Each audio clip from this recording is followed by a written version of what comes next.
RPSC ने सभी school lecturers को दिया है दिवाली का बड़ा गिफ्ट, तो सभी फाइटर्स को मैनी कॉन्ग्रेचुलेशंस। आरपीएससी ने स्कूल लेक्चरर्स के या फिर फर्स्ट ग्रेड के टीचर्स के लिए नोटिफिकेशन अपना रिलीज कर दिया है। इसके अंदर टोटल अगर आप देखें जो वैकेंसीज हैं वो 2200 प्लस हैं, बिल्कुल 2200 प्लस आपकी वैकेंसीज आई हैं, जिसमें अगर आप देखें तो ये वैकेंसीज जो है ना ये फिक्स नहीं है, ये आपकी टेंटेटिव वैकेंसीज हैं। वैकेंसीज कम बिल्कुल नहीं होंगी, ज्यादा ही बढ़ेंगी, ठीक है, आने वाले टाइम में वैकेंसीज बढ़ सकती हैं। अगर हम देखें तो इसमें सब्जेक्ट जो इंक्लूड किए हैं वो 24 आपके लगभग अलग अलग सब्जेक्ट्स को इंक्लूड किया है। तो देखते हैं कौन कौन से सब्जेक्ट्स में कितनी कितनी वैकेंसीज को इंक्लूड किया है, क्या एज लिमिट है, कब आपका आवेदन पत्र आप मतलब कर सकते हो, ये सारी चीजें हम डिटेल में समझेंगे। आइए देखते हैं यहाँ पर। तो अगर आप देख पा रहे होंगे यहाँ पे टोटल जो विषय हैं, जो सब्जेक्ट्स हैं ऐड किए वो कितने हैं, 24, ठीक है। और ये देखो 2200 प्लस आपके अंदर आपके सामने है वैकेंसीज आई हुई हैं। ये वैकेंसीज कम नहीं होंगी, ज्यादा ही होंगी, टेंटेटिव है ये अभी, ठीक है। इसके अंदर इतना ही है, आगे और देखते हैं हम इसमें। देखिए अगर हम देखें इस पेज में ज्यादा कुछ है नहीं,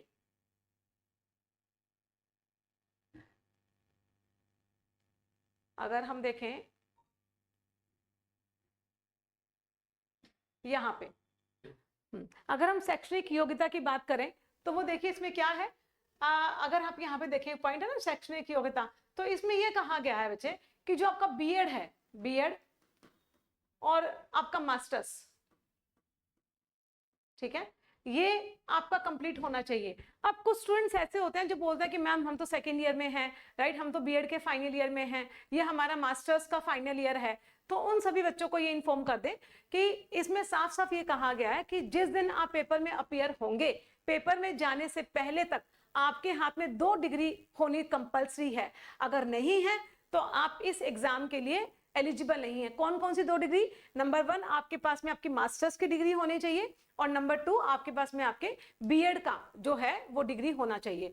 अब जो बच्चे फाइनल्स में हैं या सेकेंड ईयर में हैं वो भी इस फॉर्म को फिलअप कर सकते हैं, क्योंकि अभी तो एग्जाम का नोटिफिकेशन आया है, एग्जाम हुआ तो नहीं है और एग्जाम की डेट भी नहीं आई, तो पता नहीं है एग्जाम की डेट कब तक आएगी। जब भी आएगी हम आपको इन्फॉर्म कर देंगे। हाँ, वीडियो को लाइक करें एंड चैनल को सब्सक्राइब करें, क्योंकि जब भी नोटिफिकेशन आएगा तो हम आपको जल्दी से इन्फॉर्म करने की कोशिश करेंगे। तो आप देखिए कि यहाँ पे सिर्फ यही बताया गया इस पॉइंट के अंदर कि आपके पास में बीएड और मास्टर्स की डिग्री होनी चाहिए एग्जाम में अपीयर होने से पहले, ठीक है। अभी एग्जाम कंडक्ट नहीं हुआ, टाइम है, एग्जाम की डेट भी नहीं आई है। तो जो बच्चे फाइनल ईयर्स में है या सेकेंड ईयर में है, उनको लगता है कि एग्जाम से पहले हमारा मतलब बीएड कंप्लीट हो जाएगा या मास्टर्स कंप्लीट हो जाएगा, तो उस अकॉर्डिंग आप अपने फॉर्म को फिलअप कर लीजिए। फाइनल्स वालों को तो जरूर ही करना चाहिए, ठीक है, काफी अच्छी अपॉर्चुनिटी है, इस मौके को गवाई नहीं, सभी को करना चाहिए। उसके बाद में आप देखिए अगर हम देखें जो आप फॉर्म को फिलअप करेंगे ना, ये देखिए 1 तारीख मतलब नवंबर 1, मतलब आप देखें इसके अंदर एज है, जो एज है वो 21 वर्ष से लेके 40 वर्ष तक आपकी होनी चाहिए। और ये एज है ना वो काउंट कब होगी, 1 तारीख से, 1 जनवरी से आपकी एज को काउंट किया जाएगा। क्लियर है। और यहाँ पे कुछ नहीं है बहुत ज्यादा। अगर आप देखें जो रिजर्व वाले हैं, मेल कैंडिडेट, ठीक है, मेल कैंडिडेट हैं जो रिजर्व वाले हैं, उनको 5 इयर्स का एज में रिलैक्सेशन मिलेगा। और जो ये 10 इयर्स का रिलैक्सेशन है ये किसके लिए, फीमेल्स के लिए। अब देखो फीमेल्स के लिए 5 साल ज्यादा है तो समझ जाओ, ठीक है। अब ये जो है 5 इयर्स एक्स्ट्रा, ये क्या है, उन वुमेन्स के लिए है, उन वुमेन के लिए है जो जनरल कैटेगरी से हैं, उनको 5 साल का रिलैक्सेशन है, ठीक है। ये रिजर्व वालों के लिए, मेल फीमेल, और ये जनरल कैटेगरी वालों के लिए। और ये जो है जिनके लिए आयु सीमा नहीं है, जो विडो है या जिनका डाइवोर्स हो गया, उनके लिए कोई एज की लिमिटेशन नहीं है, वो जब चाहें, ठीक है, अपना फॉर्म फिलअप कर सकती हैं और एग्जाम को दे सकती हैं। बस शर्त यह है कि उनके पास में भी बीएड और आपका मास्टर्स का डिग्री होना कंपल्सरी है। क्लियर है, यहां तक किसी को कोई डाउट नहीं है। तो आगे और देखते हैं। देखिए इस पेज में अगर हम देखें तो ज्यादा कुछ नहीं है। ये देखिए परीक्षा का स्थान और माह, ठीक है, अभी परीक्षा का स्थान, डेट अभी ऐसा कुछ आया नहीं है, जब भी आएगा आपको इन्फॉर्म कर दिया जाएगा। तो इसके लिए क्या करना है, चैनल को सब्सक्राइब करना पड़ेगा, ठीक है। जैसे ही बताया जाएगा, कोई नोटिफिकेशन आएगा, हम आप तक वो सूचना दे देंगे, ठीक है। आवेदन अवधि कि आपको जो अपना फॉर्म है, ठीक है, वो कब से फिलअप करना है और कब तक है वो। देखिए 5 नवंबर, ठीक है, आपकी जो विंडो है ओपन हो जाएगी। 5 तारीख से आप शुरू कर सकते हैं नवंबर के, मतलब अगले महीने से, और ये दिसंबर 4 तक चलेगा, तकरीबन 1 महीना है, तो आपके पास में सफिशिएंट टाइम है। तो जल्दी अपने फॉर्म को फिलअप कर लेना।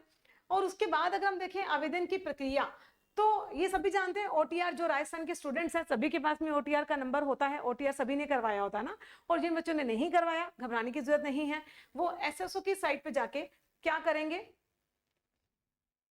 आप एसएसओ की साइट पे जाइए और आपको क्या है, वन टाइम आपको फीस पेमेंट करनी पड़ेगी। क्या है, जो रिजर्व, जो जनरल कैटेगरी के हैं उनको 600 रुपए, और जो बाकी है रिजर्व वाले हैं उनके लिए 400 रुपए। ठीक है, जो एसएसओ की साइट है हमारी राजस्थान की, तो वहां पे आप जाइए, और जो जनरल कैटेगरी के वाले लोग हैं उनको 600 रुपए देने पड़ेंगे, और बाकी सभी को 400 रुपए देने पड़ेंगे। अगर आपका ओटीआर का नंबर है, आपके पास में रजिस्ट्रेशन करवाया हुआ है, तो आपको कोई भी फीस नहीं देनी। ये तो सभी को मालूम होती है, बेसिक नॉलेज है। आप हाँ, आगे और देखते हैं इसमें क्या है। इसमें देखिए काफी इंपॉर्टेंट पॉइंट है इस पेज पे, आप देखिए, scheme and syllabus of competitive exam for the post of school lecturer. Very very important point इस आज के नोटिफिकेशन का। क्या है, the examination shall carry 450 marks, मतलब जो आपका पेपर है वो 450 नंबर का होगा। ठीक है, पेपर 2 हिस्सों में डिवाइडेड है, paper number 1 and paper number 2। 2 part में आपका पेपर होगा, एक जनरल, ठीक है, जो जिसमें आपकी जीके वगैरह आएगी, कॉमन पेपर जिसको बोलते हैं, एक आपका सब्जेक्ट से रिलेटेड। तो जो जीके वाला पेपर है जिसको आप जनरल पेपर बोलते हैं, तो जनरल पेपर में देखिए आपके क्या है, 150 मार्क्स का पेपर होगा। इसका मतलब अगर ये 150 मार्क्स का है तो 75 आपके यहाँ पे क्या आएंगे, क्वेश्चन। ठीक है, क्योंकि हर एक क्वेश्चन कितने नंबर का है, 2 नंबर का। Got it. और पेपर नंबर अगर हम 2 की बात करें, पेपर नंबर 2 आपके सब्जेक्ट वाइज, आपके सब्जेक्ट पर वेरी करेगा। कोई इंग्लिश का है, कोई मैथ्स का है, कोई पॉलिटिकल का है, कोई इकोनॉमी से है, तो आपके सब्जेक्ट वाइज वेरी करेगा कि आपने कौन से सब्जेक्ट से पेपर देना है।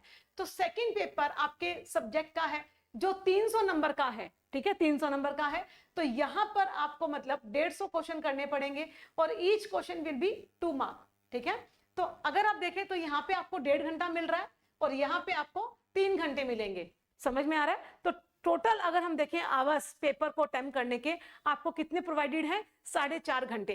1.5 घंटा आपको फर्स्ट पेपर के लिए, और सेकंड पेपर के लिए 3 घंटा, तो 4.5 घंटा आपको मिल रहा है। I think that is more than sufficient. ठीक है, काफी है, समय काफी अच्छा दिया गया है। और अगर आप नीचे देखें ना, इसके अंदर ये देखिए, हम अगर नीचे बात करें तो इसके अंदर क्या है, सब्जेक्ट वाइज ना आपके वो सिलेबस पूरा दिया हुआ है। जैसे आप देखें पेपर 1 की बात करें तो देखिए पेपर 1 में क्या है, हिस्ट्री है, मेंटल एबिलिटी जिसको आप रीजनिंग बोलते हैं। ठीक है, फिर करंट अफेयर्स, जीके आ जाते हैं, जीके के अंदर आपका general science, Indian polity, geography और राजस्थानी सब आ जाता है। और पेपर 2 की अगर हम बात करें तो पेपर 2 का जो है सारा मामला वो सब्जेक्ट वाइज वेरी करेगा। ठीक है, आपको अगर अपना सिलेबस चेक करना है तो आप आरपीएससी की जो ओरिजिनल साइट है उस पे जाएं। ठीक है, उस पे क्लिक करें, सिलेबस देखें अपना सब्जेक्ट वाइज। कोई इंग्लिश का है तो अपना इंग्लिश का सिलेबस देखें हमारा क्या है, मैथ्स का है तो मैथ्स का देखें। ठीक है, पॉलिटी का है तो पॉलिटी का देखें। अपने सब्जेक्ट वाइज आप आरपीएससी के साइट पे जाकर अपना सिलेबस देख सकते हैं। So that's it for today. और वीडियो को जल्दी से लाइक करना और चैनल को सब्सक्राइब करना। ठीक है, आज के लिए इतना ही। Thank you so much.